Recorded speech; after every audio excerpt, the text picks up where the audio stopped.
La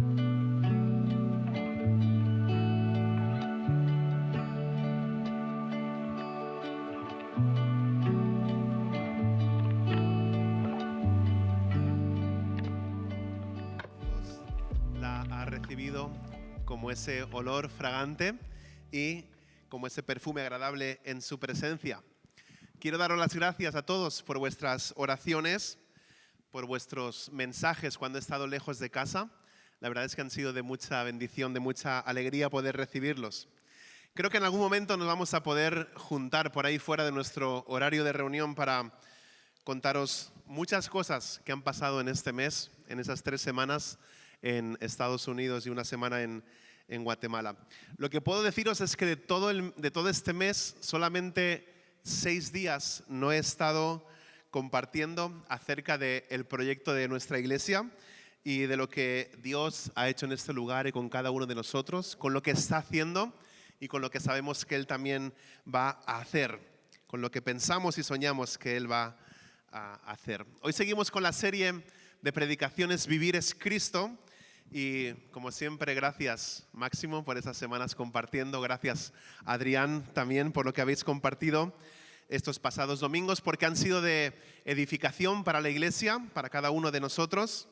Gracias también a Ángel y Tamara por los tiempos del martes, poder dirigir el estudio y oración. Y también a los 4 fantásticos, muchas gracias. Los 4 fantásticos son los 4 que están dirigiendo el grupo de jóvenes y teens. Los 4 fantásticos son Zoe, Ángel, Lara, Luis y Dani. Pues gracias por compartir también esos martes. Y de paso quiero animaros a todos, como decía David, a poder estar aquí el martes juntos estudiando la palabra y sobre todo orando juntos también, buscando al Señor.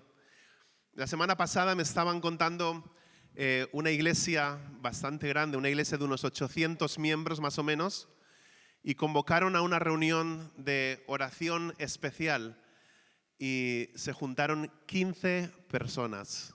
De 800 personas se juntaron 15 personas para orar, y de esas 15, unos cuantos eran del staff, gente que trabaja en la iglesia.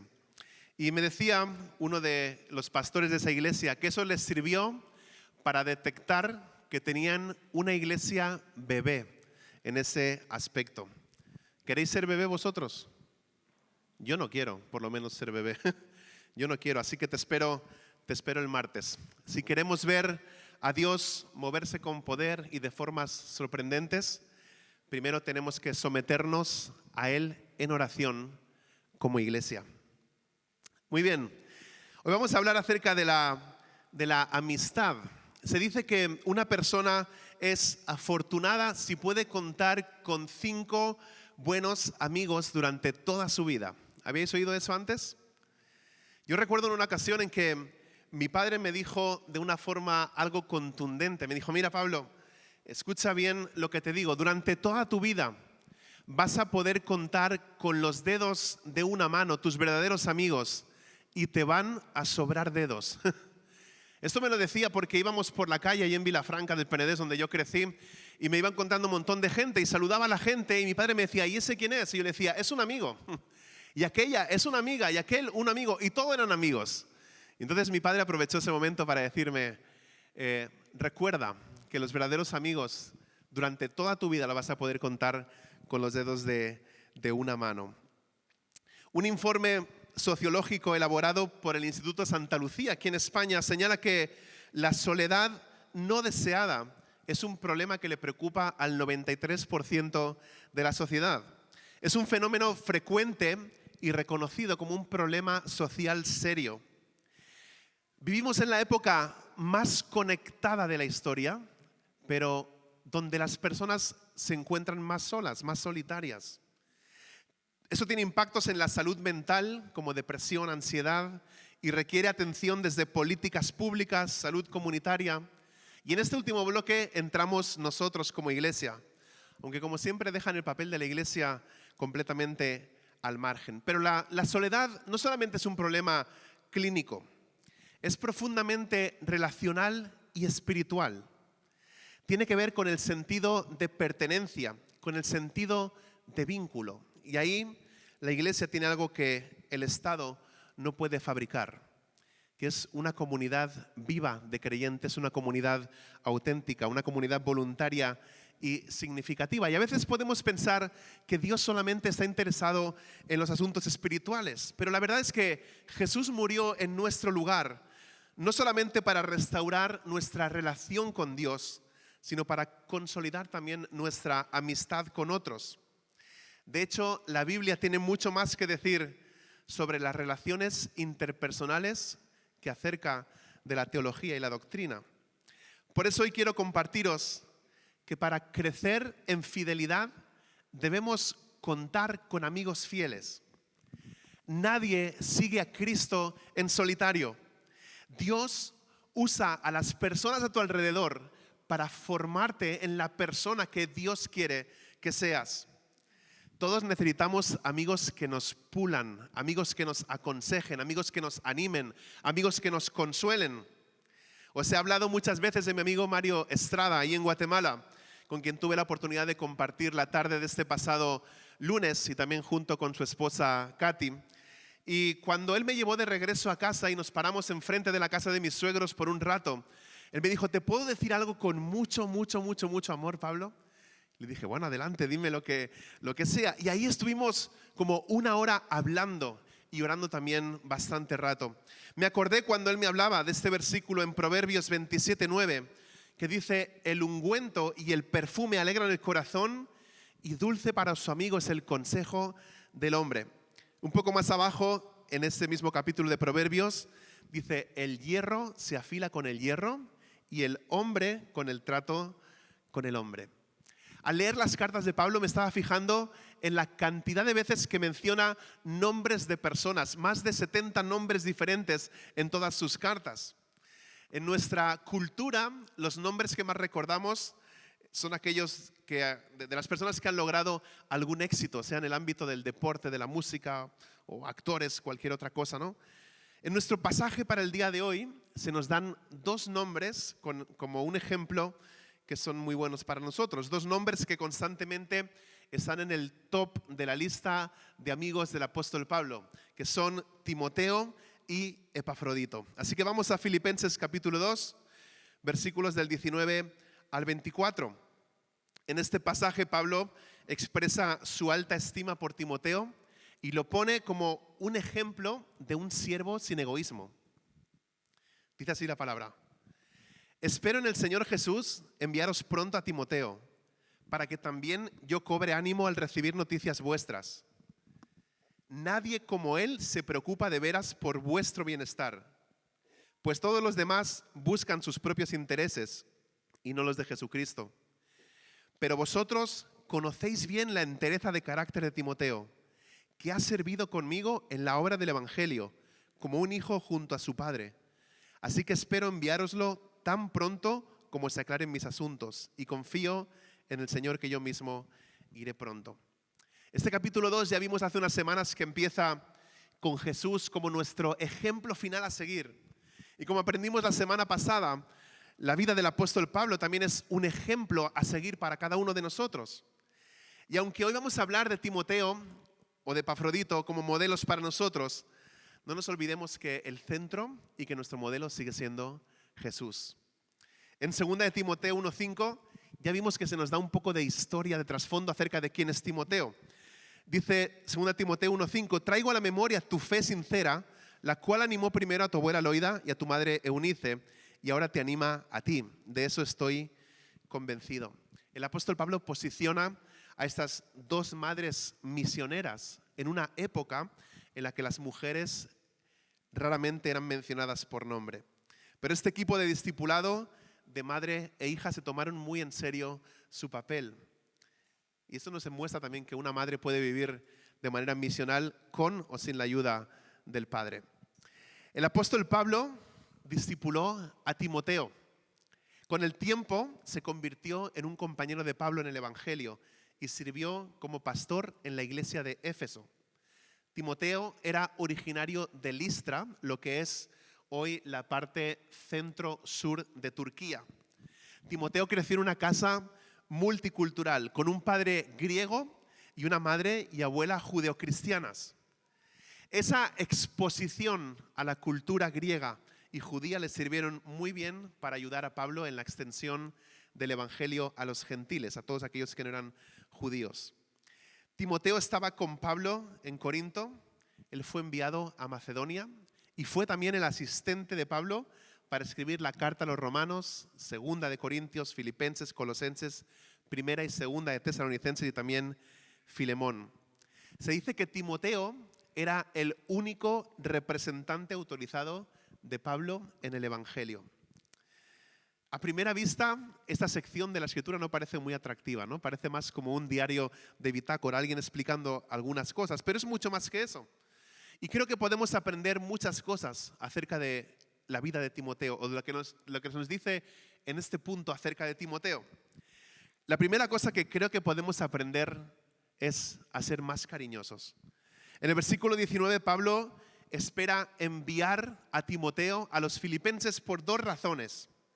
Una, dice, para animarles. Y la segunda razón, para que Pablo mismo sea animado al recibir noticias de los filipenses cuando Timoteo esté de vuelta. Y qué expresión tan profunda que utiliza ahí en el versículo 20. Pablo dice que no tiene a nadie como él. ¿Cuántos de nosotros podemos expresarnos de esta manera? Hablando acerca de algún amigo nuestro diciendo, no tengo a nadie como él o a nadie como ella. O sea, nadie que sea del mismo pensamiento, de la misma alma, el mismo corazón que Pablo. Pero lo que lo hace diferente es cómo se preocupa por los seguidores de Jesús, por la carga que Timoteo tiene por ellos. Así que lo primero, que podamos ser un poco más cariñosos. Lo segundo, que podamos ser más como Jesús. Timoteo no solo se preocupaba, también se parecía mucho a Cristo. Mirad el versículo 21. Dice, pues todos los demás buscan sus propios intereses y no los de Jesucristo. Timoteo no vivía para sí mismo, vivía para algo más grande que sí mismo. Él vivía para Cristo.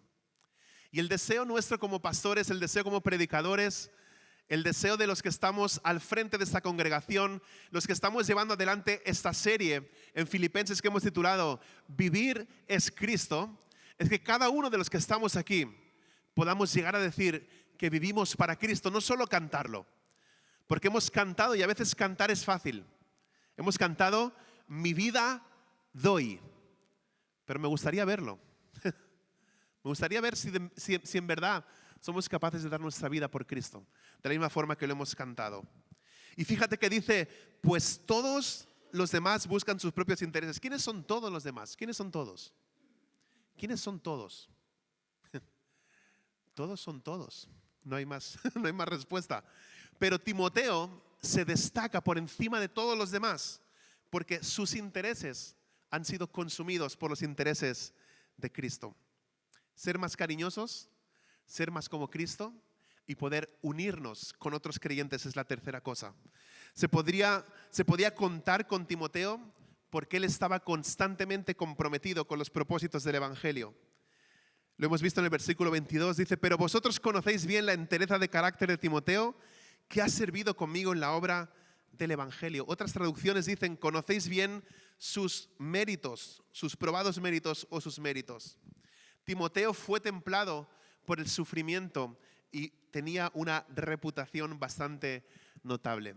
Y me encanta lo que podemos ver aquí cuando el apóstol Pablo dice que tenía a Timoteo como un hijo espiritual que le sirvió y que sirvió con él mientras luchaban juntos en las pruebas y proclamaban el Evangelio. Por esa relación tan estrecha es que Pablo podía tener toda la confianza de enviar a Timoteo a Filipos, aunque él esperaba poder ir también si el Señor se lo permitía, como dice en los últimos versículos que hemos leído, 23 al 24. Dice, enviároslo como un hijo junto a su padre, así que espero enviároslo tan pronto como se aclaren mis asuntos. Y confío en el Señor que yo mismo iré pronto. Ahora vamos a ver qué es lo que podemos aprender acerca de Epafrodito. Vamos a escuchar el resto del pasaje en Filipenses 2, del 25 al 30. Dice, ahora bien, creo que es necesario enviaros de vuelta a Epafrodito, mi hermano, colaborador y compañero de lucha, a quien vosotros habéis enviado para atenderme en mis necesidades. Él os echa mucho de menos a todos y está afligido porque os enterasteis de que estaba enfermo. En efecto, estuvo enfermo y al borde de la muerte, pero Dios se compadeció de él, y no solo de él, sino también de mí, para no añadir tristeza a mi tristeza. Así que lo envío urgentemente para que al verlo de nuevo os alegréis y yo esté menos preocupado. Recibidle en el Señor con toda alegría y honrad a los que son como Él, porque estuvo a punto de morir por la obra de Cristo, arriesgando la vida para suplir el servicio que vosotros no podíais prestarme. ¿Qué podemos aprender de este personaje? ¿Qué podemos aprender de Epafrodito que podamos aplicar para nosotros como un ejemplo? Por cierto, que siempre hago bromas acerca de los nombres y a las que están embarazadas les digo, ¿has pensado en este nombre para ponerse a tu hijo como Epafrodito, por ejemplo, ¿no? Los nombres que aparecen en la Biblia ahí, los nombres raros. Pero este no mola. Epafrodito significa perteneciente a Afrodita, entregado al servicio de la diosa a Afrodita. Era un nombre, Epafrodito es un nombre de origen pagano que significa perteneciente a Afrodita, dedicado a Afrodita, que era la diosa griega del amor y de la belleza. Pero ¿cómo el Evangelio cambia las cosas? Una persona que le ponen de nombre Epafrodito, entregado a Afrodita, pero ¿cómo cambia y cómo no hace honor a su nombre y empieza a servir completamente a Cristo Jesús? Mirad cómo Pablo habla de él ahora. Y lo primero que podemos aprender es a desarrollar una mentalidad de colaboración. Voy a leer de nuevo el versículo 25.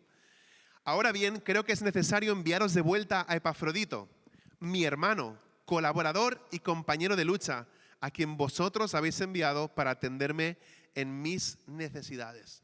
Lo primero que le dice el apóstol Pablo es, mi hermano. Qué bueno, mi hermano, porque ha nacido de nuevo y ahora es hermano espiritual del apóstol Pablo, así como todos los que hemos entregado nuestra vida a Cristo Jesús y hemos nacido de nuevo. Se nos ha dado una familia espiritual de hermanos y hermanas en Cristo y es para siempre.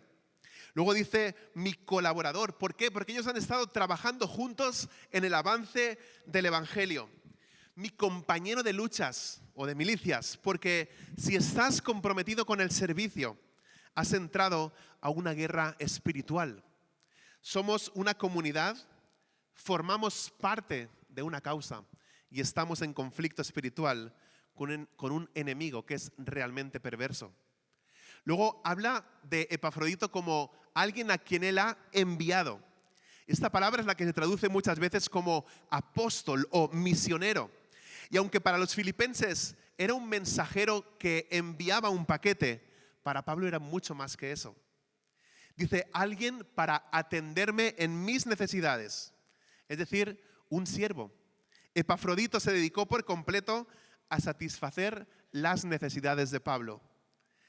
La única otra vez que se menciona a Epafrodito por nombre es en el capítulo 4 de esta misma carta y versículo 18. Me encanta este lenguaje familiar que utiliza Pablo cuando se refiere afectuosamente a Timoteo como un hijo y a Epafrodito como un hermano. Una de las cosas que más me ha gustado de visitar tantas iglesias ahora en Estados Unidos es ver de qué manera cada una de las iglesias o de las comunidades comparten y comunican sus valores fundamentales, ya sea en las pantallas cuando proyectan, ya sea escrito, ya sea en folletos o lo que sea.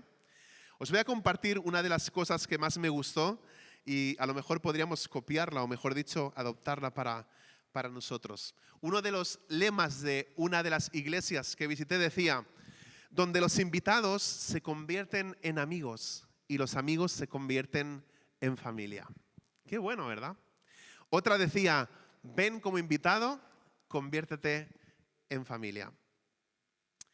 Lo primero, desarrollar una mentalidad de colaboración, pensando en Epafrodito. Lo segundo, un deseo por la comunidad bíblica. Fijaos en la profundidad de los sentimientos que Epafrodito tenía por la iglesia de Filipos. Voy a leer de nuevo el versículo 26. Mira cómo habla Pablo de los sentimientos de Epafrodito. Él os echa mucho de menos a todos y está afligido porque os enterasteis de que estaba enfermo. Esta palabra afligido se refiere a la angustia mental, angustia emocional, angustia espiritual. Epafrodito se afligió cuando supo que ellos sabían que él había estado enfermo. En la iglesia bautista Sweetwater, donde asiste Chris Batchelor, tuve la oportunidad de conocer a una mujer muy mayor, una mujer de 97 años. Una mujer que con 97 años todavía conduce. Va a hacer su compra con su coche y va a la iglesia también. Eso sí, allí no hay que aparcar como aquí, si no el coche lo tendría destruido. Pero tú llegas ahí al supermercado y tienes todo el parking para tu disposición. Y en la iglesia también de Chris hay una parte como de unos 1000 metros cuadrados o más donde puedes aparcar tu coche tranquilamente. Tienen unos parkings especiales para gente mayor que me di cuenta que tenían el doble de espacio las plazas. Y esa mujer llegó directamente allí con su coche y se aparcó. Y tuve la oportunidad de hablar con ella y me dijo, primero no sabía si yo era el invitado o no, porque dice que Chris es más moreno que yo y pensaba que Chris era el extranjero y que yo era el americano. Pero le dije no, en cuanto empecé a hablar pues ya se me notó que no, ¿verdad? Pero estaba hablando con ella y me dice, estoy muy contenta de poder estar aquí en esta mañana presencialmente, escuchando lo que Dios tiene que decirnos a cada uno de nosotros. Porque cuando se encuentra mal, dice, las últimas 2 semanas he tenido que quedarme en casa y ver el servicio online. Pero estaba deseando que desapareciera el hielo en el parking para poder venir y para poder asistir en persona. Dice que lo pasa muy mal cuando no puede llegar a la iglesia. Y algunos aquí me habéis comentado lo mismo muchas veces, y voy a mencionar a alguien por nombre, pero seguramente hay muchos más. Sobre todo Ferran, cuando se enferma y está un par de semanas que no puede venir, un par de domingos que no puede venir, siempre me escribe y me pone un WhatsApp con esas palabras. Anhelo veros el domingo. Anhelo, deseo, es lo que más tengo ganas, de poder estar el domingo con vosotros. Ahora, desgraciadamente hay otros que podrían venir, pero no lo hacen. Ya sea porque han perdido el hábito o porque han permitido que otras actividades tengan prioridad por encima de reunirse con el pueblo de Dios. Mi advertencia para estos últimos es que una vez que se acostumbran a faltar a la iglesia, ya no la echan de menos. Las personas más peligrosas para tu fe no son las que te persiguen, sino las que te enfrían. Según mi experiencia, una vez que te desconectas, tarde o temprano, tu vida empieza a desordenarse. Así que si tienes dificultad en este sentido, pídele a Dios que te ayude a anhelar reunirte con el pueblo de Dios y luego aprende a volver a esa rutina también. La tercera cosa que podemos aprender de Epafrodito es a tratar nuestros problemas con gozo. En los versículos 27 al 28 podemos ver cómo Dios trajo sanidad a su tiempo y a su manera. Dice, en efecto, estuvo enfermo y al borde de la muerte, pero Dios se compadeció de él. Y no solo de él, sino también de mí, para no añadir tristeza a mi tristeza. Así que lo envío urgentemente para que al verlo de nuevo os alegréis y yo esté menos preocupado. Y dejadme compartir solamente algunas cosas acerca de esto. Una de las cosas es que cuando la gente se enferma, no siempre necesariamente es culpa de ellos. Vivimos en un mundo caído y la enfermedad forma parte de eso. Aunque también es cierto que un estilo de vida de pecado puede llevar también a la enfermedad, y de hecho lo hace, y de hecho muchas veces sucede así también. Otra cosa que me llamó la atención de este pasaje es que el apóstol Pablo no sana milagrosamente a Epafrodito. No hay pruebas de que Pablo lo sanara, solamente que Epafrodito finalmente se recuperó.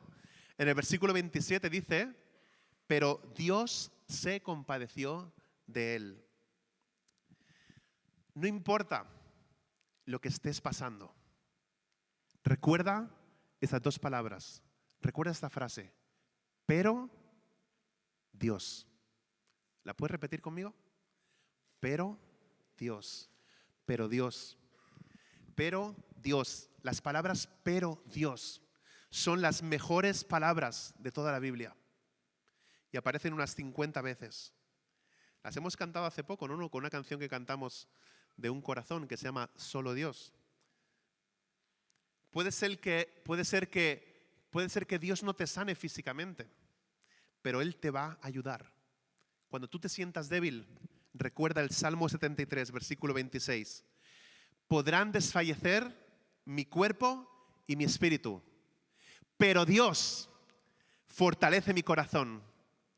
Él es mi herencia eterna. ¿Estás pasando por una tormenta en este momento en tu vida? Recuerda, pero Dios. Estás luchando, pero Dios. Estás atrapado en un ciclo de pecado del cual no puedes salir, pero Dios. Te enfrentas a una situación imposible, pero Dios. Cuando sientas que no hay una salida, Dios te va a abrir el camino. El dolor y la tristeza son reales cuando experimentamos sufrimiento y pérdida. Cuando invertimos en las personas y construimos relaciones y relaciones cercanas, sentimos los efectos cuando esas personas enferman y fallecen. Ahora Pablo se alegra de haberse librado de ese dolor cuando Epafrodito es sanado.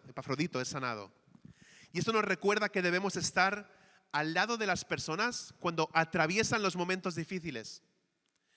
Por eso, Dios mediante, ya sea que nos quedemos en este lugar o Dios provea un terreno y un lugar que podamos construir una iglesia, me gustaría pensar en un espacio donde tengamos la oportunidad de ayudar a otros en ese sentido. Me encantaría tener un espacio, un programa específico para ministrar a las personas que están pasando por procesos de pérdida y por personas también que están atravesando un divorcio.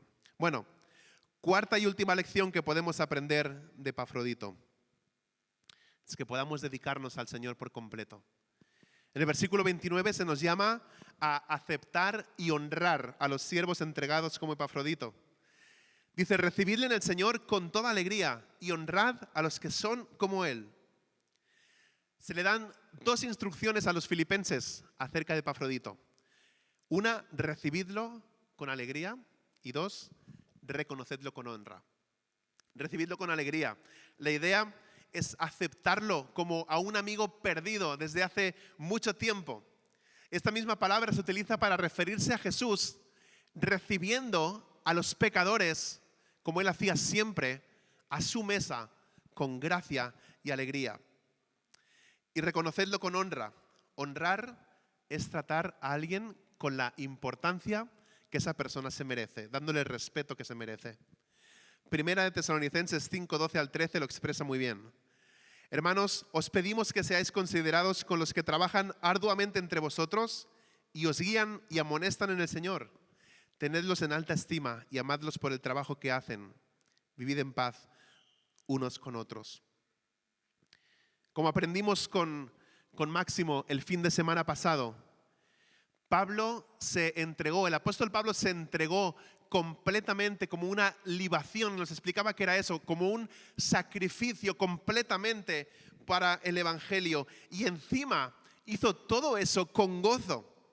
En el versículo 30 vemos que Epafrodito hizo también lo mismo, porque estuvo a punto de morir por la obra de Cristo, arriesgando la vida para suplir el servicio que vosotros no podíais prestarme, arriesgando su vida, poniendo su vida en peligro, dejando de lado su propia vida, apostando por eso, podríamos decir. Esta palabra se convirtió en un sustantivo con la formación de un grupo de cristianos en el siglo III. Se llamaban a sí mismos los parabolani, que significa los jugadores, los que apuestan en honor a Epafrodito. Siempre que una plaga azotaba el lugar, estos jugadores se la jugaban dándose prisa en cuidar a los enfermos y en enterrar también a los muertos. Estaban dispuestos a arriesgar sus vidas para vivir el Evangelio. Jesús lo expresó así en Mateo capítulo 16. Si alguien quiere ser mi discípulo, tiene que negarse a sí mismo, tomar su cruz y seguirme. Porque el que quiera salvar su vida, la perderá. Pero el que pierda su vida por mi causa, la encontrará. A veces, cuando pienso en mi vida y en mi ministerio, a veces pienso que me encantaría estar aquí predicando y que el Señor se me llevara. Pero luego pienso en el trauma que os crearía eso y se me quita. Porque imagínate, necesitar 4 o 5 hombres fuertes para levantarme del suelo y sacarme de este lugar, o las ambulancias o lo que sea, ¿no? La cosa es que con eso quiero decir que me encantaría servir a Cristo toda mi vida, tener 80 o 90 años y seguir predicando. Obviamente no estar al frente de la congregación, ¿no? Porque tiene que haber otra persona con empuje, con energía, con más ganas, pero me gustaría tener 90 años y seguir aquí predicando o donde el Señor quiere que lo haga. Así como Epafrodito, quiero terminar con fuerza, entregándome completamente a Cristo. Y podemos leer en 2 de Corintios 12:15. Así que de buena gana gastaré todo lo que tengo, y hasta yo mismo me desgastaré del todo por vosotros. Si os amo hasta el extremo, ¿me amaréis menos? Ahora, ¿qué nos podemos llevar a casa de todo esto? ¿Qué podemos llevarnos para el día de mañana? Mientras preparaba esta serie se me ocurrió esta frase. Muéstrame quiénes son tus amigos y te diré la dirección espiritual que estás tomando. Muéstrame quiénes son tus amigos y te mostraré la dirección espiritual que estás tomando. Creo que os he ido dando algunas aplicaciones mientras estaba compartiendo, pero quiero terminar con algunos pasos que podemos dar esta semana. ¿Qué podemos hacer mañana cuando estemos en el instituto, o en la universidad, o en nuestro trabajo, o en casa? Una es esforzarnos por aprender los nombres de las personas. Hay varios estudios que revelan que escuchar nuestro nombre activa regiones de nuestro cerebro que son responsables de los patrones de pensamiento y comportamientos relacionados con nuestra identidad y con los rasgos de nuestra personalidad. Es una forma elegante de decir que automáticamente cuando escuchamos nuestro nombre nos sentimos más valorados y comprometidos cuando alguien nos llama por nuestro nombre. Y creo que yo soy bastante bueno recordando los nombres, creo. Pero igual sigo trabajando en ello, ¿no? Una cosa que he puesto en práctica esta misma mañana cuando me han presentado algunas personas es, al escuchar su nombre, volver a repetir el nombre de ellos para ver si estoy bien y estoy en lo correcto, ¿no? Y esto nos va a ayudar también, ¿no? Y cuando hablemos con esas personas, pues repetir su nombre de forma natural, ¿no? No vamos a hacer el nombre todo el rato, ya que estamos crazies ahí, pero puedes repetir el nombre para que se te quede y hacerlo de una forma natural. Ahora, si la persona es de Venezuela, un consejo es que le puedes decir, ¿me puedes deletrear tu nombre? Porque ya sabéis cómo hacen los venezolanos, ¿no? Si el padre se llama Francisco y la madre Edilberta se llama Franlielilberto, no sé qué, ¿no? Juntan las... Entonces a veces digo, a ver, deletrea. ¿Cierto o no? Cierto. Bueno, aquí tenemos nombres algo normales. No, tampoco. No, estaba pensando... No. Perdón. No había mirado para allá. Estaba solo aquí con Diego y Valentina, pero... Si al final no se te quedan los nombres con ese método, pues recurre al método pastoral que he usado por muchos años, que es, hola hermano, ¿qué tal hermana? Pero hagamos ese esfuerzo por poder aprenderlo, ¿vale? Esfuérzate por aprender los nombres de las personas. La segunda cosa que me gustaría dejaros esta semana es que podamos escoger a nuestros amigos sabiamente. Que escojamos a nuestros amigos sabiamente. Proverbios 13:20 dice, el que con sabios anda, sabio se vuelve. El que con necios se junta, saldrá mal parado. Gordon MacDonald, en su libro titulado Restaurando tu pasión espiritual, describe 5 tipos de personas que encienden o apagan nuestra energía. Habla de los PRP, personas que reavivan nuestra pasión. Son personas llenas de recursos, de iniciativa, de fe. Cuando estás con ellas, sales más enfocado, sales más encendido, sales más vivo. Personas que reavivan nuestra pasión. Luego los PIP, personas que impulsan nuestra pasión. Son personas influyentes que creen en lo que Dios está haciendo en ti y usan su posición para afirmar eso y extenderlo. PFP, personas que forman nuestra pasión. Son personas enseñables, que se dejan enseñar, personas moldeables. Ver cómo esas personas crecen y responden a Dios alimenta también nuestra propia pasión. PDP, personas que disfrutan nuestra pasión. No necesariamente lideran ni multiplican, pero aman lo que Dios hace contigo y lo celebran con sinceridad. Y PAP, personas que apagan nuestra pasión.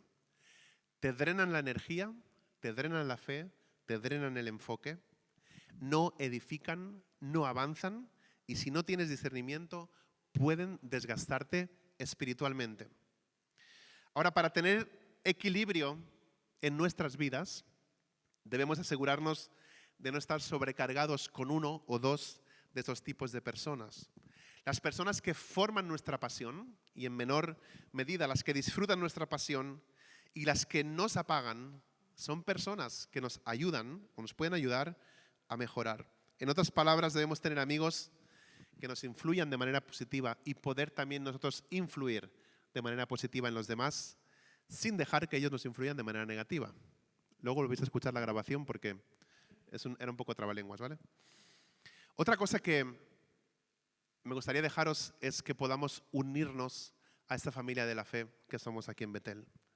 Durante este inicio de año, en los 2 meses que llevamos, se han unido varias personas a nuestra congregación, personas que han sido alcanzadas por nuestra visión, personas que nunca habían escuchado del Evangelio y están aquí, otras que están buscando simplemente un lugar donde congregarse y a lo mejor se han empezado a sentir bien en este lugar, personas que han sido alcanzadas por nuestra visión, que dice queremos ser una fuente de esperanza, amor y refugio. Y dicen, ¿sabes qué? Yo me quiero unir a esa visión porque yo también quiero formar parte de esa esperanza, de ese amor y de ese refugio. O personas que quieren compartir la visión y formar parte de ella. Como decía David, pues me alegra ver caras nuevas en el día de hoy y haber podido saludaros también al inicio. Otra cosa para dejaros esta semana es que Jesús no solamente murió para salvarte del pecado, también murió para traerte a una familia. Así que me gustaría que pudieras pedirle a Jesús, pedirle a Cristo que Él te salvara en el día de hoy. Por muy importantes que sean las amistades, debemos aplicar la verdad que encontramos en Proverbios 18:24. Hay amigos que llevan a la ruina, dice la Escritura. Y hay amigos más fieles que un hermano. Algunas de las personas más desgraciadas del mundo son aquellas que han depositado sus esperanzas de realización en otras personas, solo para que esas personas vengan y les fallen. Queridos, Dios nos creó con un vacío en nuestra vida que no puede ser llenado por amistades, que no puede ser llenado por relaciones. Dios anhela que encuentres una relación profunda y verdadera con su Hijo Jesús. Aunque nuestros amigos pueden fallarnos, hay un amigo más fiel que un hermano. Necesitamos a ese amigo que es para siempre, ese que nunca nos va a dejar y que nunca nos va a abandonar. Así que cuando ponemos nuestra fe y confianza en Jesús, quedamos unidos a Él para siempre. Y dice su palabra que no hay nada que pueda llegar a separarnos jamás de Él.